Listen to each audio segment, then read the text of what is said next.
qui était frappant, c'est de voir l'allure de John Galliano, qui a semblé être l'ombre de lui-même, véritablement amaigri, exsangue, le teint cireux, très très blanc, très très grave. Parfois il y avait des lapsus parce que en 6 heures de procès, évidemment, il y avait des moments où les gens riaient. Lui était imperturbable, marmoréen, très très triste.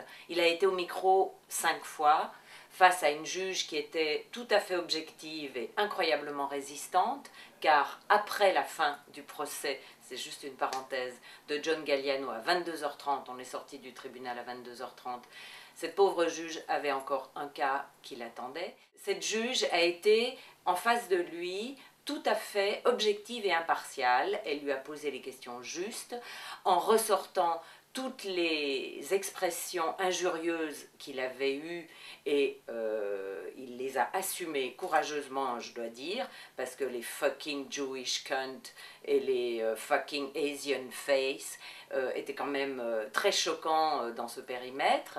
Dans la salle, il y avait énormément de journalistes, la presse internationale, beaucoup de gens qui parlaient anglais. J'étais à côté d'une fille de Vanity Fair et elle m'a dit d'ailleurs qu'en Amérique, ce genre de procès n'aurait jamais lieu parce que le premier amendement qui défend la liberté d'expression aurait fait que John Galliano n'aurait pas été inculpé.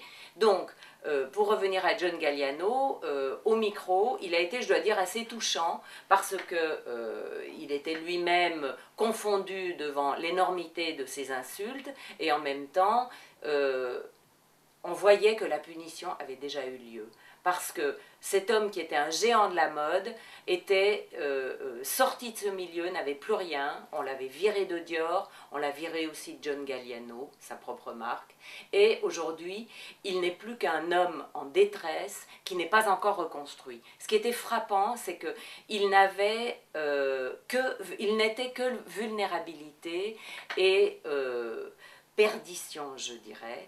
Donc je pense qu'il y a encore beaucoup de travail psychologiquement pour lui. Il a entamé une cure de désintoxication, il avait l'air de n'avoir rien pris, très tremblant, très fragile, mais il n'est pas guéri, c'est certain. Il lui faut encore des mois et des mois pour reprendre pied, retrouver sa force et son énergie.